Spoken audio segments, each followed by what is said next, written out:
हैं।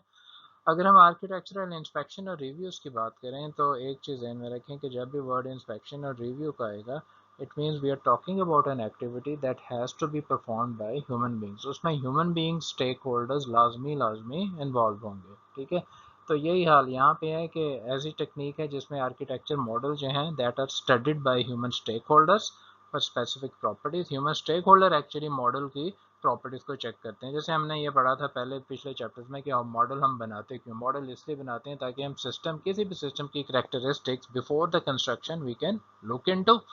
और उसके अलावा इस आर्किटेक्चरल इंस्पेक्शन और रिव्यूज़ में होता है क्या है कि these are actually stakeholders जो एनालिसिस की टाइप और ऑब्जेक्टिव को डिफाइन करते हैं। और इसका जो मेन कैटेगरी ये है कि ये एक मैनुअल टेक्निक है। ठीक है, अगर ह्यूमन बींग्स इन्वॉल्व होंगे तो यकीनन ये मैनुअल है, और अगर ये मैनुअल है तो उसका एक इनडायरेक्ट जो है वो ड्रॉबैक या उसका चैलेंज ये है कि ये लाजमी एक्सपेंसिव होगी। क्योंकि अगर ह्यूमन बींग्स इन्वॉल्व हैं तो ह्यूमन बींग के अपने कॉस्ट और एक्सपेंसेस होते हैं, उनकी सैलरीज और दूसरे जो हैं वो अखराजात लाजमी इसमें इन्वॉल्व होंगे in comparison to software. Software tool में ये है कि अगर आप यकीनन वो लाइसेंस आपको शायद परचेज करना पड़े, लेकिन लाइसेंस वो आमतौर पे वंस फॉर ऑल आप परचेज करते हैं। लेकिन इसका एक और मसला जो है पॉजिटिव पॉइंट ये है कि useful in case of informal architectural description. Human beings का फ़ायदा ये है कि वो जो है इनफॉर्मल मॉडल या डिस्क्रिप्शन को वो इजीली अंडरस्टैंड कर सकते हैं in comparison to software tool. जैसे कि जब हम इनफॉर्मल ग्राफिकल मॉडल पढ़ रहे थे हमने ये पढ़ा था कि इनका एक नुकसान ये है कि ये एग्जीक्यूटेबल नहीं होते, इनका एक ड्रॉबैक ये था। वेर एज अगर ये एग्जीक्यूटेबल इनफॉर्मल ग्राफिकल मॉडल नहीं होते तो ऑन द अदर हैंड हाँ, इसका मतलब ये है कि हम उनको एग्जीक्यूट के लिए करने के लिए कोई टूल भी यूज़ नहीं कर सकते। लेकिन human beings on the other side they can understand informal description, तो ये ऑफ कोर्स इनका एक एडवांटेज है। और इंस्पेक्शन एंड रिव्यू जो है वो हम आमतौर पे यूज़ करते हैं for establishing soft system properties. Soft system properties से मुराद हमारी NFRs होती हैं। फॉर एग्जांपल स्केलेबिलिटी है उसमें, ऑन एडेप्टेबिलिटी। यानी इंस्पेक्शन एंड रिव्यू बेस्ड जो आर्किटेक्चर एनालिसिस टेक्निक है उसका अल्टीमेट गोल एंड ऑब्जेक्टिव क्या होता है कि हम ये देख सकें कि हमारा आर्किटेक्चर है क्या वो सॉफ्ट सिस्टम प्रॉपर्टीज यानी NFRs क्या उन्हें सेटिस्फाई कर रहा है या नहीं कर रहा। ठीक है, और इसका एक फ़ायदा इंस्पेक्शन एंड रिव्यू का ये होता है कि we can consider multiple stakeholders objectives and architectural properties because this is human incentive. और ह्यूमन बींग्स है तो यकीनन वो लोगों से इंटरेक्ट करेंगे। जब वो इंटरेक्ट करेंगे तो यकीनन जो टेक्निकल कन्वर्सेशन है थ्रू दैट टेक्निकल कन्वर्सेशन वो डिफरेंट स्टेक होल्डर के ऑब्जेक्टिव और उनके व्यू पॉइंट और उनका जो है रैशनल या लॉजिक समझ सकते हैं कि why they have done certain thing in a certain way. तो inspection and review in nutshell, अगर हम मुख्तसरन, नटशेल का यहाँ पे मतलब होगा मुख्तसरन, अगर हम मुख्तसरन इंस्पेक्शन एंड रिव्यू की बात करें तो जैसे हमने पिछले चैप्टर में भी पढ़ा था कि आर्किटेक्चर एनालिसिस के हमें कंसर्न डिफाइन करने ज़रूरी हैं। We studied these 7 points. For example inspection and review का जो गोल है वो कुछ भी हो सकता है, राइट। उसका ऑब्जेक्टिव क्या है कि हम इंस्पेक्शन एंड रिव्यू पर परफॉर्म करें। ऑब्जेक्टिव इसका कुछ भी हम रख सकते हैं, it all depend on the situation. Goal जो उसका स्कोप है वो भी, बाउंड्री उसकी कुछ भी डिफाइन की जा सकती है, कंप्लीट आर्किटेक्चर भी मॉडल भी डिफाइन किया जा सकता है, पार्ट ऑफ द आर्किटेक्चर कुछ भी डिफाइन कर सकते हैं। एनालिसिस कंसर्न यानी कौन कौन से पहलू हम उसमें जो है इन्वेस्टिगेट करते हैं, कौन कौन से पहलू जिनके लिए हम अपने आर्किटेक्चर को स्टडी या इन्वेस्टिगेट करते हैं। अगेन एनी, बट जैसे कि अभी हमने पढ़ा है they particularly suited for non functional properties. Inspection और रिव्यू बेस्ड जो है वो आमतौर पर नॉन फंक्शनल प्रॉपर्टीज़ को हम स्टडी करने के लिए करते हैं कि करंटली क्या हमारा आर्किटेक्चर है वो सर्टन नॉन फंक्शनल प्रॉपर्टीज़ को सेटिस्फाई करता है या नहीं करता। Then we have architecture models. Architecture model जो है इसमें हम कोई सा भी यूज़ कर सकते हैं। ठीक है, आर्किटेक्चर मॉडल कोई सा भी यूज़ कर सकते हैं but must be gear to stakeholder need then analysis objective. लेकिन जो भी हम यूज़ करें we need to make sure कि वो ही रिक्वायर्ड है, वो ऐसा मॉडल है जिसको देख के वो मॉडल नॉट फॉर्मल भी हो सकता है, फॉर्मल भी हो सकता है, लेकिन वैसा होना चाहिए कि जिससे देख के हमें ये स्टडी कर सकें कि क्या जो करंट सिस्टम अंडर इन्वेस्टिगेशन उसका जो आर्किटेक्चर मॉडल जिसे हम इन्वेस्टिगेट कर रहे हैं क्या वो नॉन फंक्शनल प्रॉपर्टी को सेटिस्फाई करता है यानी abstraction level desired and suitable होना चाहिए of the model which we are studying। analysis types जो हैं वो क्या क्या हम इसमें हो सकती है, तो इसमें आम तौर पे हम static and scenario based use करेंगे। वो इसलिए क्योंकि human stakeholder are involved, human beings are the one who are actually doing this inspection। ठीक है। तो दैट्स वाई ह्यूमन बींग्स के लिए हमें स्टैटिक ही जो है वो एनालिसिस होगा, एंड स्नैरियो बेस्ड भी हो सकता है, और हमने पहले भी पिछले चैप्टर में पढ़ा था कि स्नैरियो बेस्ड एनालिसिस वो स्टैटिक भी हो सकता है, यानी हम we identify a certain working functionality, हम एक कोई एग्जांपल आइडेंटिफाई करते हैं और हम ये देखते हैं कि हमारा जो गिवन मॉडल है क्लास डायग्राम में, क्या ये जो रिक्वायर्ड फंक्शनैलिटी है सिनेरियो, जैसे लाइब्रेरी बुक की हमने बात की थी, from searching up till returning of the book, क्या जो क्लास डायग्राम है फॉर एग्जांपल, क्या हमारी जो है रिक्वायर्ड फंक्शनैलिटी को वो सपोर्ट करेगी यानी। तो ये एक लाइब्रेरी बुक का एक सिंपल सा सिनेरियो हम जनरेट कर सकते हैं just to evaluate the architecture. Automation level जो है वो किस टाइप का ऑटोमेशन होगी, मैनुअल होगा यकीनन, क्योंकि ह्यूमन बीइंग्स आर इन्वॉल्व, अगर ह्यूमन बीइंग इन्वॉल्व हैं तो एनालिसिस यकीनन ह्यूमन इंटेंसिव या मैनुअल कहलाएगा। और स्टेक होल्डर्स में कौन कौन से हो सकते हैं इंस्पेक्शन एंड रिव्यू में, उसमें कोई भी स्टेक होल्डर इंटरेस्टेड हो सकते हैं एनी वे, ठीक है। लेकिन component vendors are not required at this stage, क्योंकि system has not been developed as yet, ठीक है। तो ये उसका इंस्पेक्शन एंड रिव्यू है, उसका जो है in a nutshell. Example inspection and review based technique की ATAM है जी। ATAM इसको ATM से आपने कंफ्यूज नहीं करना, ATAM है, this is it stands for architectural trade off analysis method, ठीक है। इसका जो एब्रीवेशन है that is architectural trade off analysis method, और इसका क्या एट्रीब्यूट है, this is a human centric process for identifying risk early on software design. ये एक ह्यूमन सेंट्रिक प्रोसेस है, यानी इसको ह्यूमन बींग्स परफॉर्म करते हैं। और इसका फ़ायदा क्या है, फ़ायदा इसका ये है, we can identify risk early on in software design, हम रिस्क को आइडेंटिफाई कर सकते हैं in early software design phase. अब जितना भी हमने अभी तक चैप्टर्स पढ़े हैं, जितना भी सिलेबस पढ़ा है, हमने कभी आर्किटेक्चर और डिज़ाइन की तो बात की है, but we never talked about risk, ठीक है। तो risk is coming for the first time during this software design syllabus. तो ATAM क्या है, एक ह्यूमन सेंट्रिक प्रोसेस है, और उसका अल्टीमेट पर्पस क्या है कि we can identify risk in early design phase, हम सॉफ्टवेयर डिज़ाइन की जो अर्ली एक्टिविटीज़ हैं, ठीक है, उसमें हम रिस्क को आइडेंटिफाई कर सकें। और इसका ATAM का एक और अल्टीमेट जो है फ़ायदा या ऑब्जेक्टिव इसका क्या है, it focuses specifically on 4 quality attributes, ये 4 किस्म की NFRs को चेक करने के लिए हम ये एनालिसिस प्रोसेस यूज़ करते हैं या मेथड यूज़ करते हैं। वो 4 NFRs क्या हैं, मॉडिफाइबिलिटी, सिक्योरिटी, परफॉर्मेंस एंड रिलायबिलिटी, यानी हम ये देखते हैं कि क्या जो आर्किटेक्चर जिसे हम एनालाइज कर रहे हैं, क्या वो पॉसिबली इन 4 नॉन फंक्शनल प्रॉपर्टीज़ को सेटिस्फाई करता है या नहीं करता, ठीक है। और अल्टीमेटली जैसे अभी हमने बात की, ये रिवील करता है ATAM का मेथड या प्रोसेस के जो आर्किटेक्चर जो है वो कितनी अच्छी तरीके से इन नॉन फंक्शनल प्रॉपर्टीज़ को सेटिस्फाई करता है या नहीं करता है, and how those goals trade off, ठीक है। ट्रेड ऑफ से मुराद ये है कि जैसे हम पिक एंड चूज़ करते हैं, पिक एंड चूज़ में ये है कि जो मैं चूज़ कर रहा हूँ that is the best option, ठीक है। लेकिन ट्रेड ऑफ का मतलब ये है कि I have multiple best option, good options, and I have to choose one of them, ठीक है, जो मुझे ज़्यादा सूट करती है, जो कि मुझे गिवन सिनेरियो में या गिवन सिचुएशन में जो मेरे लिए ज़्यादा बेहतर है। अगर मैं उन 3-4 चीज़ों में जो सब के सब मेरे लिए सूटेबल हैं, अच्छे हैं, और अगर मैं उनमें से कोई वो चूज़ करता हूँ जो कि सर्टेन सिनेरियो में मेरे लिए बेहतर है, तो आई विल से कि मैंने ट्रेड ऑफ किया। सो ATAM का ये प्रोसेस का एक तरह का मॉडल है, we can take a look. ये पूरे का पूरा जो है ये ATAM का प्रोसेस है, जो अब इसमें दो चीज़ें हैं इम्पॉर्टेंट। इनपुट के हवाले से हम बात करें, we can also see this is a circular process, ये कहीं पर रुक नहीं रहा। अब ATAM में अगर हम बात करें तो उसमें जो है वो दो तरह की मेन इनपुट हैं that actually initiate the ATAM process. उसमें क्या है, एक बिजनेस ड्राइवर और दूसरा मेरा सॉफ्टवेयर आर्किटेक्चर, ठीक है, वो मेन इनपुट्स हैं ATAM में।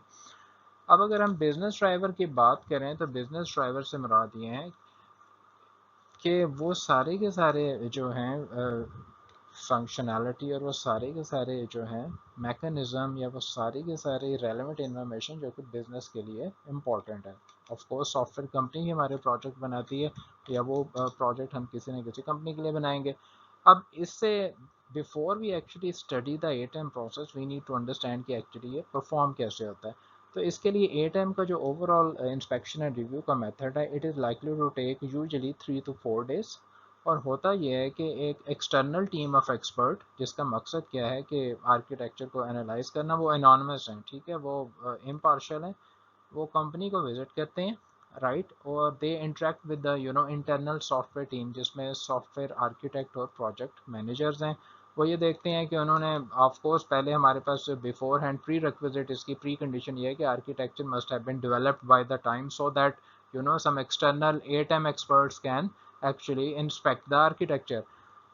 सो जो इंटरनल टीम है लाइक सॉफ्टवेयर आर्किटेक्ट की, which is being headed by the project manager, तो प्रोजेक्ट मैनेजर साहब जो होंगे, what he will do is he will actually present the business drivers to the ATEM team, ठीक है, जो कि आर्किटेक्चर एनालिसिस करने के लिए हमारी कंपनी में आई है। अब वो मेजर बिजनेस ड्राइवर्स वो क्या हो सकते हैं? फॉर एग्जांपल क्रिटिकल फंक्शनैलिटी, यानी जो एप्लीकेशन जिसका हमने आर्किटेक्चर बनाया है, इसकी मेन फंक्शनैलिटी क्या है, जो कि बहुत ज़रूरी है एप्लीकेशन के हवाले से। उसके अलावा बिजनेस ड्राइवर में कोई और कंस्ट्रेंट्स भी हो सकते हैं। वो कंस्ट्रेंट क्या हो सकते हैं? टेक्निकल, ठीक है, मैनेजेरियल, पॉलिटिकल, ठीक है, इवन गवर्नमेंट लेवल पे हो सकते हैं। गवर्नमेंट की क्या पॉलिसी है, जो खुदा न खास्ता चेंज हो जाए तो हमारी कंपनी को इफेक्ट पड़ेगा, और अगर हमारी कंपनी अफेक्टेड होगी तो ये प्रोजेक्ट को भी फ़र्क पड़ेगा। प्रोजेक्ट के बिजनेस गोल्स, ठीक है, और उनका कॉन्टेक्स्ट क्या है, ये भी बिजनेस ड्राइवर का हिस्सा होंगे। प्रोजेक्ट के मेजर स्टेक होल्डर कौन है, जिनके लिए प्रोजेक्ट इंपॉर्टेंट है या जो प्रोजेक्ट के लिए इंपॉर्टेंस रखते हैं।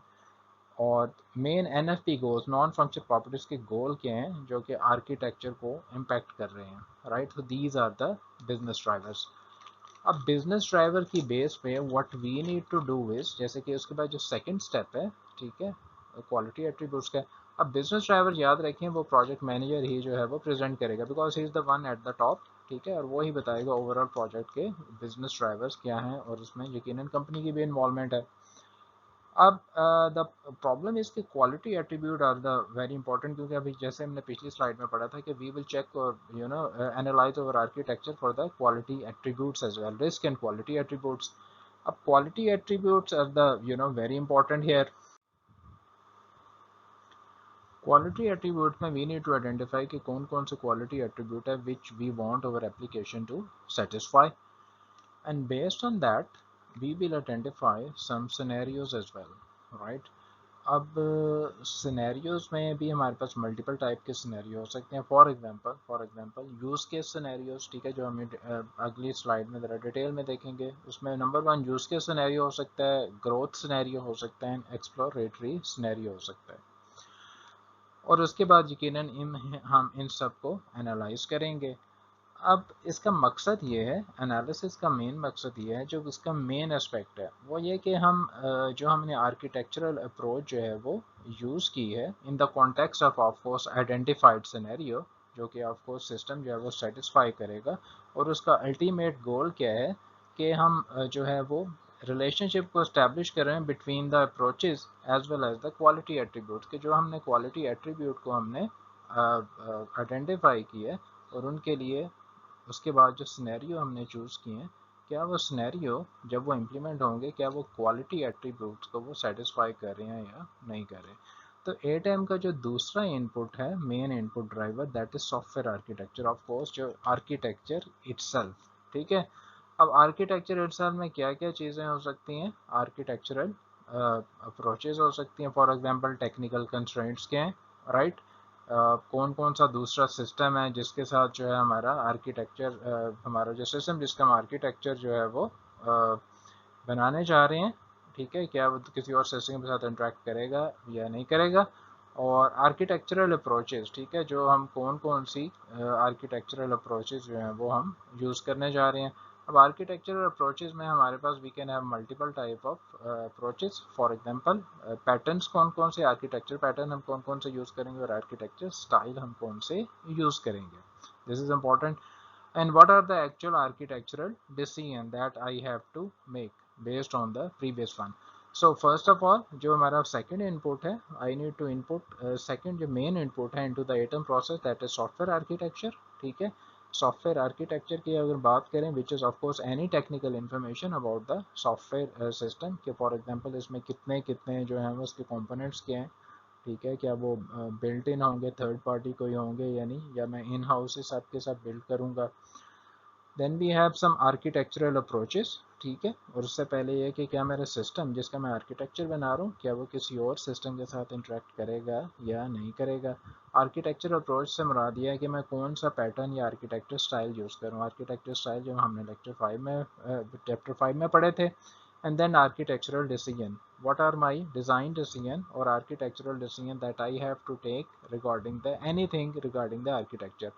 और ऊपर वाली जो मेरी रो है और इन सब को, ठीक है, मैं एनालाइज करूंगा based on the given information. और अल्टीमेट ऑब्जेक्टिव मेरा पर्पस क्या है, जैसे कि अभी हमने बात की कि मैंने आर्किटेक्चरल अप्रोचेस को जो है वो in the context of identified scenario मैंने स्टडी करना है, ठीक है। और मेरा अल्टीमेट पर्पस ये है कि ताकि मैं रिलेशनशिप को इस्टेब्लिश कर सकूं बिटवीन द अप्रोचेस, ठीक है, एंड द क्वालिटी एट्रीब्यूट्स, ठीक है, कि क्या जिस आर्किटेक्चरल अप्रोच को मैं यूज़ कर रहा हूँ, ठीक है, क्या उसको यूज़ करते हुए under the by considering certain scenarios जो मैंने आइडेंटिफाई किए हैं, क्या मैं सर्टन क्वालिटी एट्रीब्यूट्स को अचीव कर सकता हूँ या नहीं। क्या मेरा सिस्टम जो है given the context of architecture, like architecture approach जो मैं यूज़ कर रहा हूँ या जो से भी आर्किटेक्चरल डिसीजन मैंने लिए हैं उनको यूज़ करते हुए क्या मेरा जो system which is under consideration क्या वो सर्टन क्वालिटी एट्रीब्यूट्स को सेटिस्फाई करेगा या नहीं करेगा, ठीक है।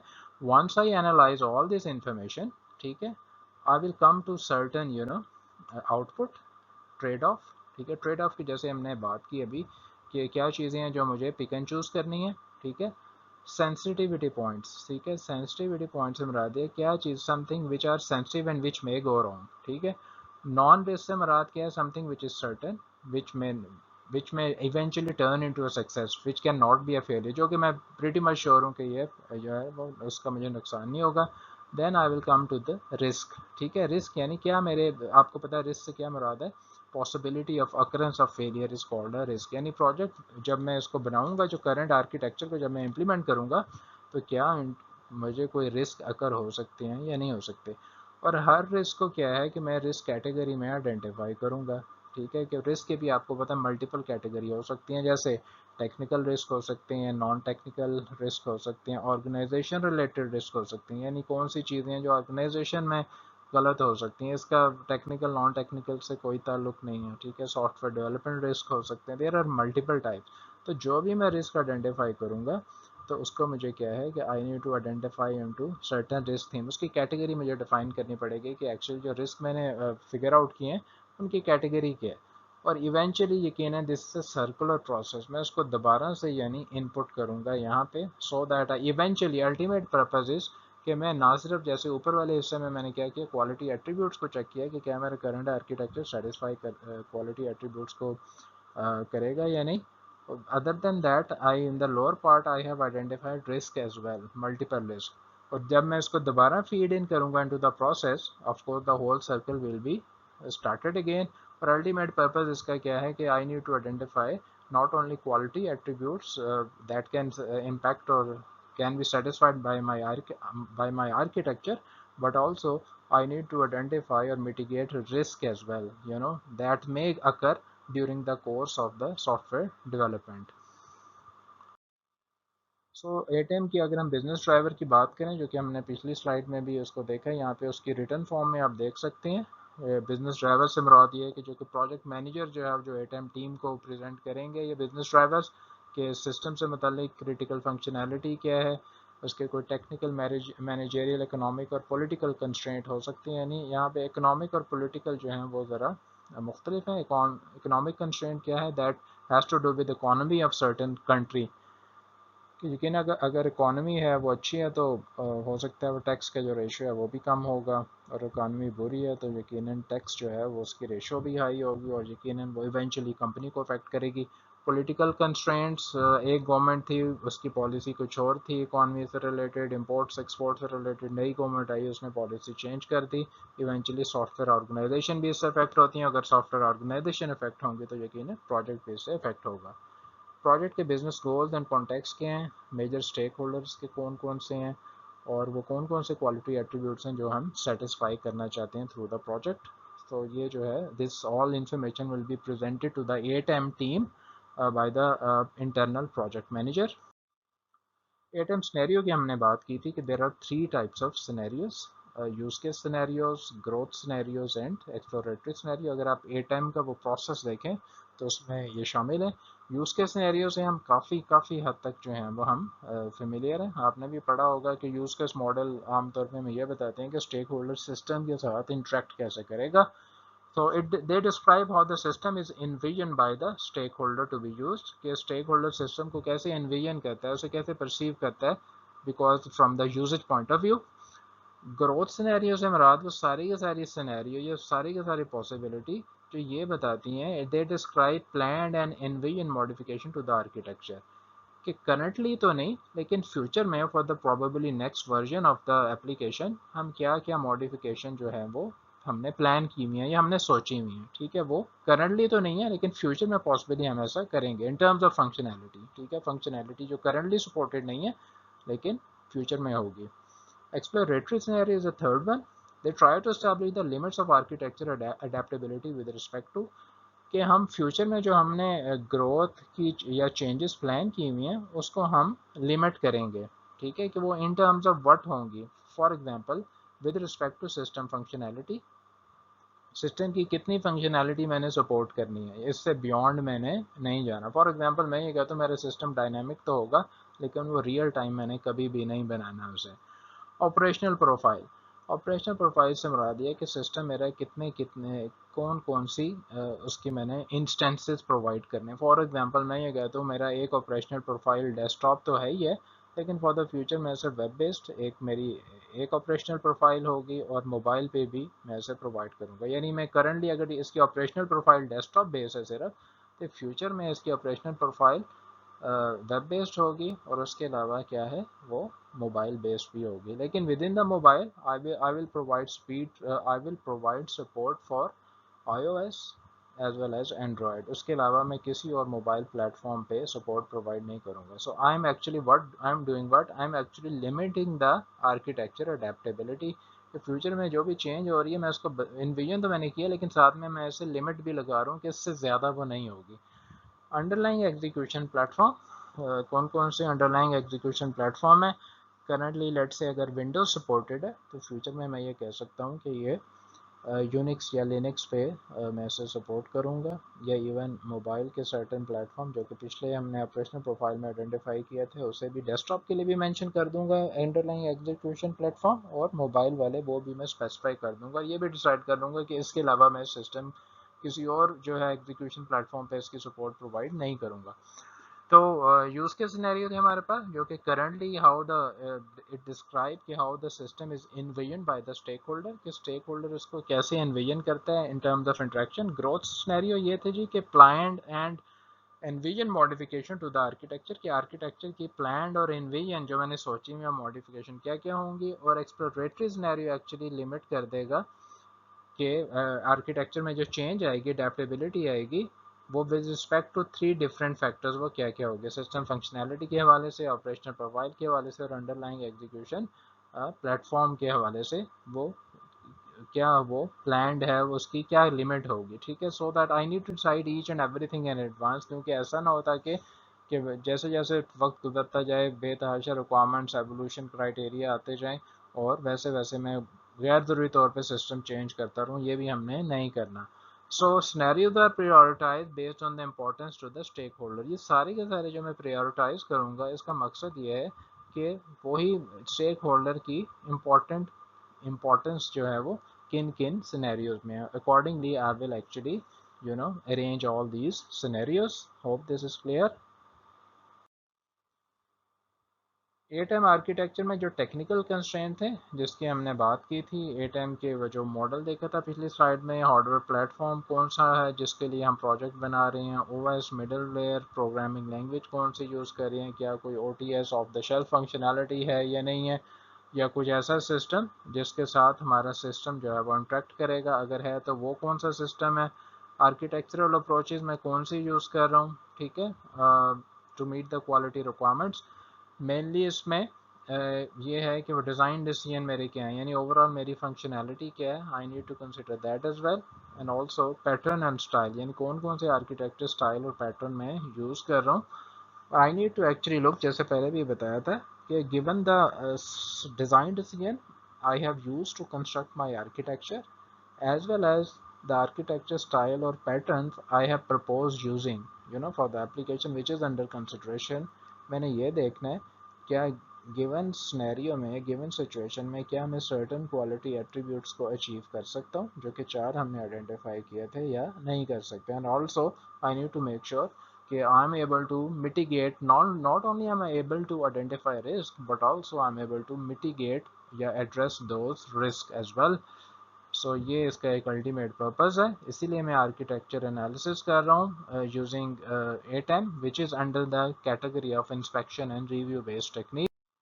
अगर हम ATEM को मुख्तसर देखें तो इसके जो गोल्स हैं उसकी अगर हम बात करें तो गोल्स में वी हैव 4 C's, ठीक है, completeness, consistency, compatibility and correctness, ये सारे के सारे.